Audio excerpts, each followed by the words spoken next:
Well, thanks for having me, and Happy New Year to everybody in Kurdistan. In 2020, a coalition and partner forces in Iraq, we had approximately 590 total operations, and approximately enemies detained was 378. And in Syria, we had about 172 total operations and about 438 enemy detained. And I just want to say, follow us on OIR Twitter and Facebook, where like almost every Friday we put out numbers and operations almost every Friday we get from the ISF. So we try to put that information out, and it's good stuff about how we're partnering with the ISF and doing good things to stop Daesh. Now, I don't have those numbers. What I can tell you is that the ISF and with support of the coalition forces, wherever Daesh is, ISF is finding them, and the coalition force is helping the ISF find Daesh and either take them out or arrest them. But I don't have numbers on me right now. I don't have those numbers on me, but I can say that one is one too many. And I'll tell you this, one of the challenges in 2021 for the coalition is that, and the ISF, is that Daesh remains a serious challenge, but relentless pressure by our security partners in Iraq and Syria is preventing a resurgence of Daesh. And Daesh leadership and finances and recruiting have all been crippled in Iraq. Now, Daesh continues to pursue an insurgency with hit and run tactics, assassination, intimidating local leaders and security forces, and extending its influence in rural areas. But the image that Daesh portrays is increasingly at odds with reality, because Daesh no longer is able to sustain and occupy any territory in Iraq. Now, this past summer, in 2020, there was an increase in simple low-level attacks by Daesh, but CJTF-OIR has not observed any indication of a resurgence, and historic attack numbers are down. And again, Daesh controls no territory, and their hiding spots are being actively pursued by the ISF with coalition support.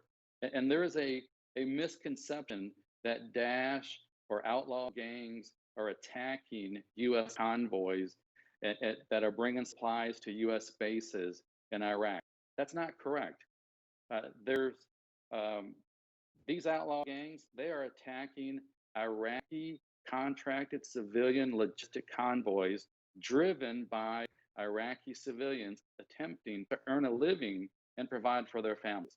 Also, the equipment being hauled is for the ISF. And to put it in this perspective, most of these convoys are protected by the ISF, and about 2% of these convoys, of these civilian contracted convoys, are attacked, and the majority result in little impact on the mission. Also, there's no U.S. bases in Iraq. The coalition is in Iraq at the invitation of the Iraqi government, and coalition is located on Iraqi bases where we work by, with, and through the government of Iraq and the ISF to provide operational level advice and enabling support. Let me tell you about in 2021.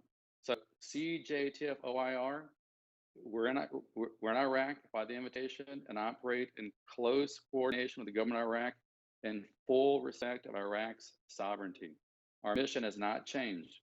In conjunction with our partner forces, the ISF, the Peshmerga, the SDF, we remain committed to the enduring defeat of Daesh and set conditions for follow-on operations to increase regional stability.